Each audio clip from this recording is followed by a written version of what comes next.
Hi, it's Chris with Implied Music, and I'm here with another breakdown of my 6 weekly musical shorts. This week, I got interested in, I guess I would just say a question. What if I tried to make a chord progression that used only one type of chord, all minor sevenths, all dominant chords, all diminished? Progressions usually have a mixture of different chord types, even if they're from the same scale, minor, major, dominant. But what I discovered and what's interesting to me is when you take just one chord type and move it around, different roots, make a progression with that quality chord, you begin to suggest other territories, and it has this otherworldly energy that's just really compelling and interesting. I've got 6 examples of it and a couple of tricks for making these strange and not atonal, but certainly non-diatonic chord progressions sound good. Let's take a look.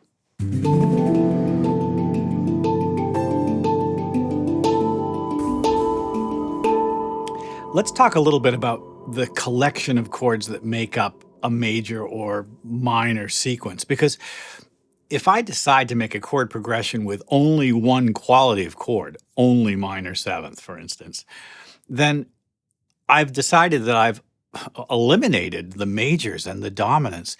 And in any major scale, we actually have seventh chords of those qualities. For instance, the C major 7 chord is the one chord in C, and then there is a minor seventh on the second step, D minor.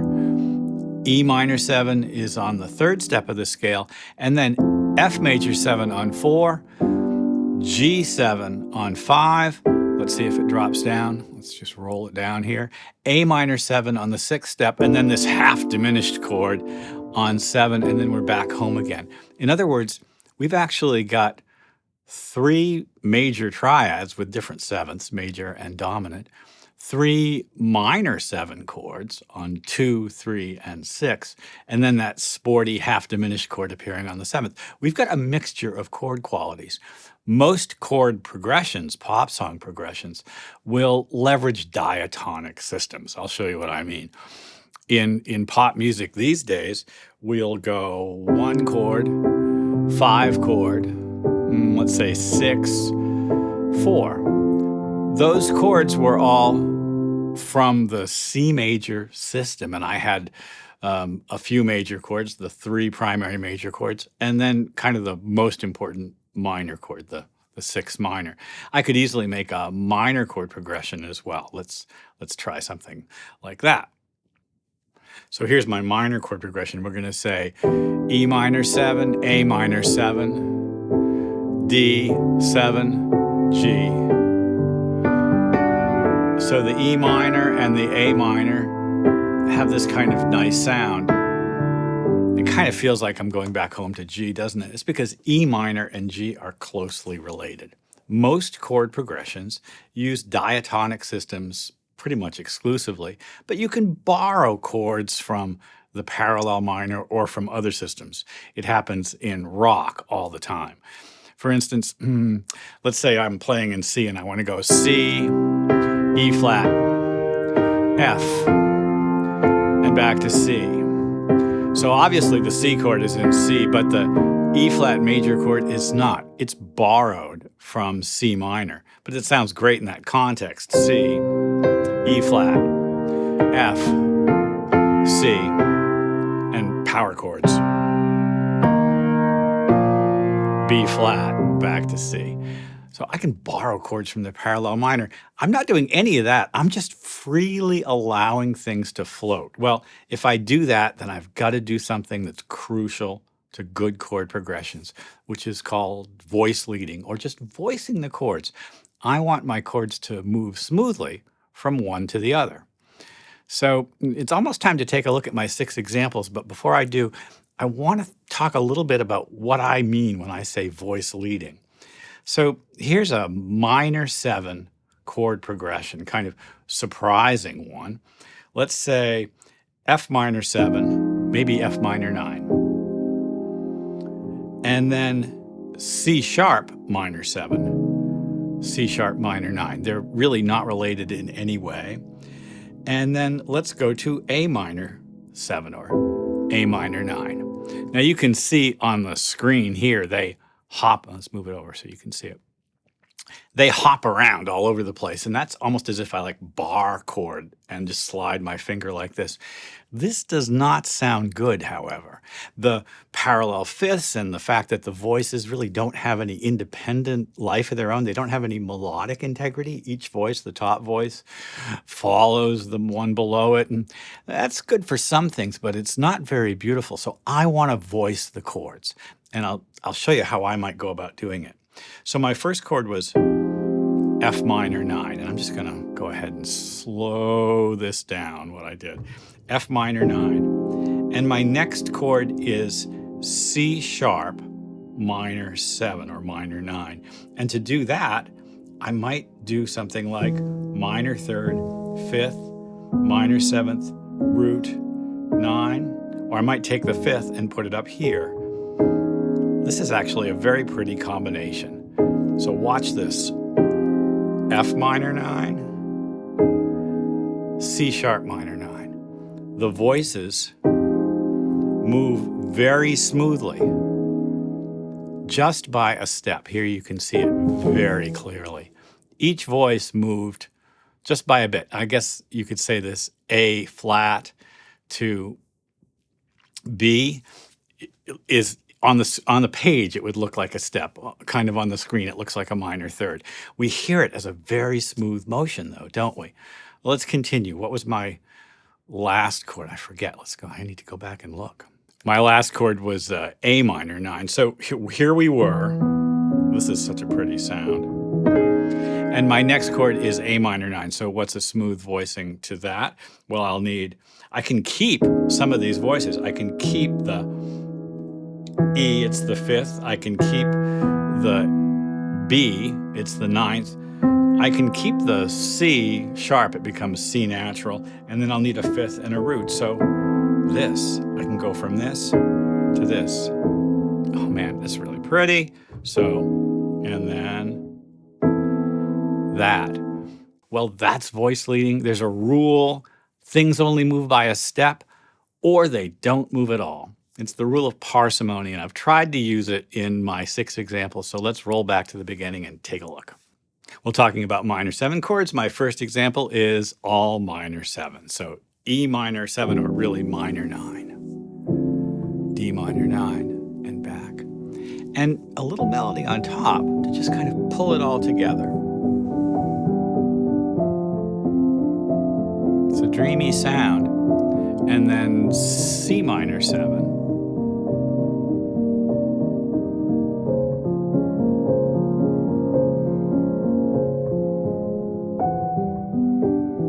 And that was C minor 7 to B flat. It wasn't D flat. And these two chords are a step away from each other, so it's not so crucial that I worry about voice leading in the same way, right? Everything's right next door to its neighbor. But in the next example, I'm going to have to really make that happen. Bing. By the way, minor 9 chords, boy, they're it's a beautiful, kind of like soft, beguiling sound. All right, my next example is not minor 7s, but major 7s. So let's take a look at that. C major 7, E flat major 7, G flat major 7, C major 7. And here you just see these chords as root position versions of themselves.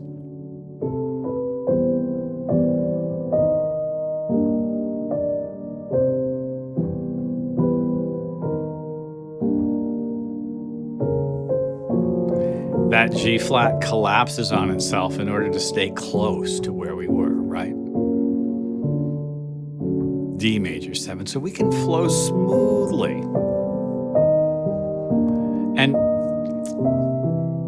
when you change chords like this, keeping the same quality, every chord is a kind of a new scale, or potentially the suggestion of a new scale. So the melody on top is always making little adjustments, little shifts to accommodate the new scale. If I go from C major 7 to B flat major 7, any melodic tone that was a B is now going to have to be B flat. And I could probably,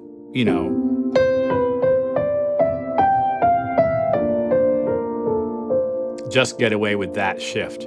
But wider changes, for instance, going from C major 7 to E flat major 7, I'm going to have to really make some adjustments. So the B goes to B flat, the E goes to E flat. And then I need to decide what I'm going to do about other notes. For instance, is the A natural? Is it Lydian? Or is it A flat? Is it part of the major scale?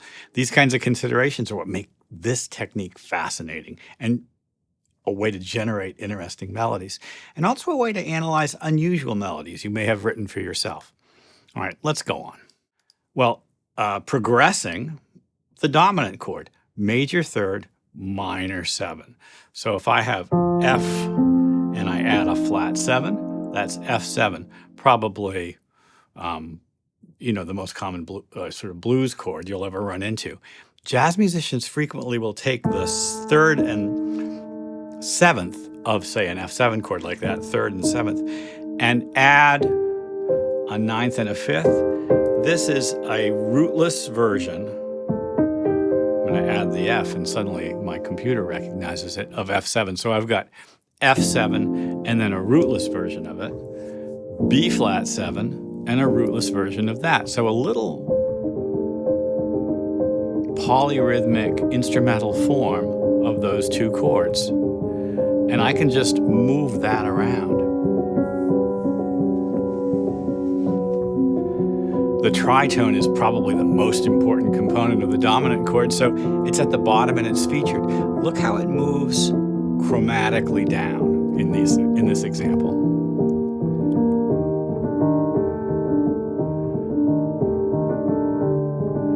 It's a great example of voice leading and the rule of parsimony.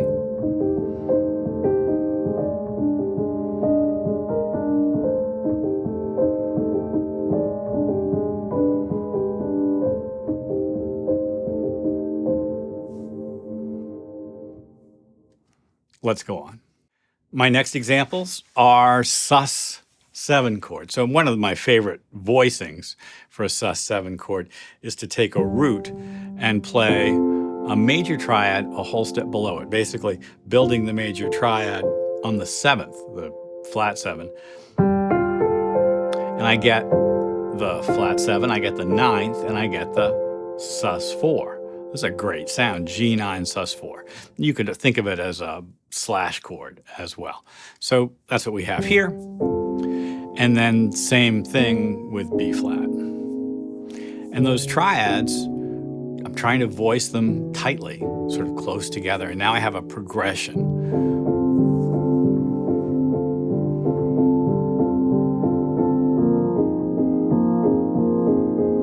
With the triads voiced as close as feels comfortable. No melody here, but a great backing rhythm.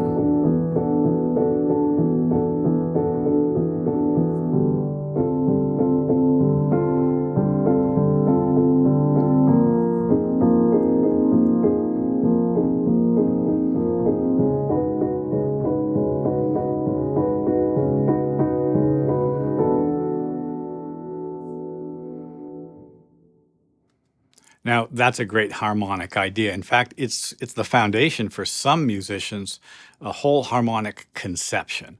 As a creative musician, I'm hoping for you that you have some really strong ideas, impulses musically, and that you'll be able to find a way to codify them, to really identify exactly what they are and act on them, create new music that uses those principles, the things you're most interested in.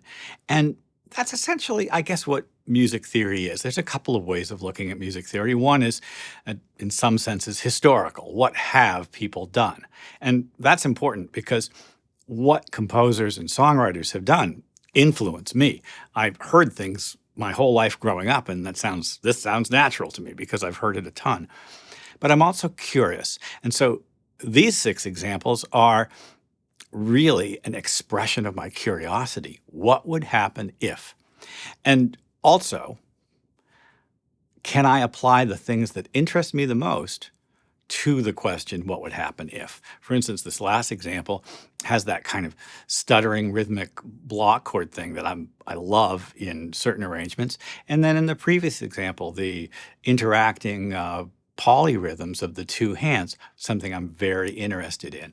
I explored something curiously. I got an interesting result that was based on ideas that I'm already confident in, and I discovered something new. That's what music theory is at its best, and it's what I hope that this channel is kind of about. Like and subscribe to the channel. We're doing this all the time. We're building a community of songwriters, composers, producers who are interested in just this kind of thing. All right, I've got two more examples, so let's go on.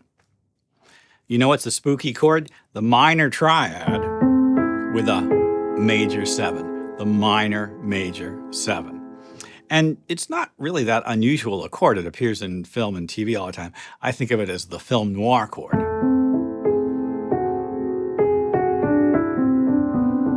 And what's interesting about it is it's got this run of sort of whole steps built into it, which is just so pretty.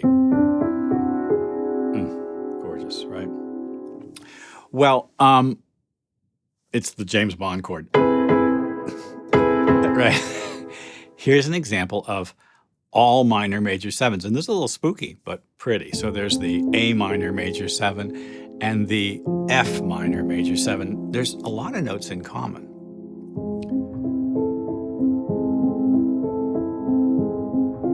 This is open voicing of the F minor major 7. Listen for the sound of the augmented triad, the 3rd, the 5th, and the 7th. Make an augmented triad, and it's spooky and open.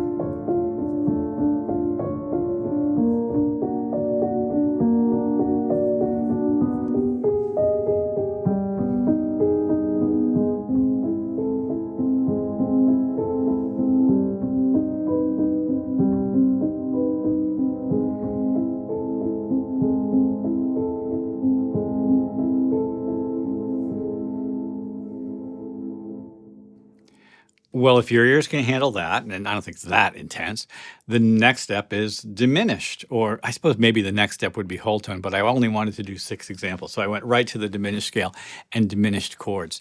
Now, a diminished chord is built entirely of minor thirds. And it's what we call a symmetrical chord. That is to say, I can begin anywhere in that chord, and they all sort of feel like the root. So the diminished scale, or the octatonic scale, is another symmetrical construction. It goes half step, whole step, half step, whole step, half step, whole step, half step, whole step. The octatonic scale. Hard to spell. You can see a collection of naturals and flats and stuff, but it is actually a pretty useful scale for those of us who like dominant chords because, look, those 4 notes are in the scale. So I can play C octatonic for a C flat 9 sharp 9, right?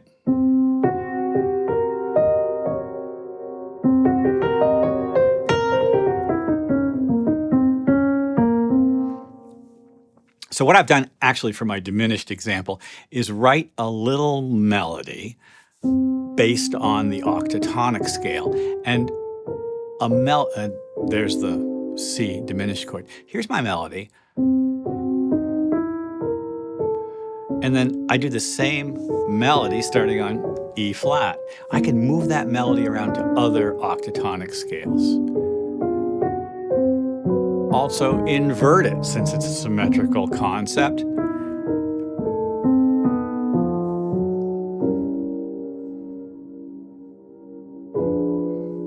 Very simple expression of, variation sets. I just move a simple motif or a tiny little theme to a different octatonic scale, and then you can invert it.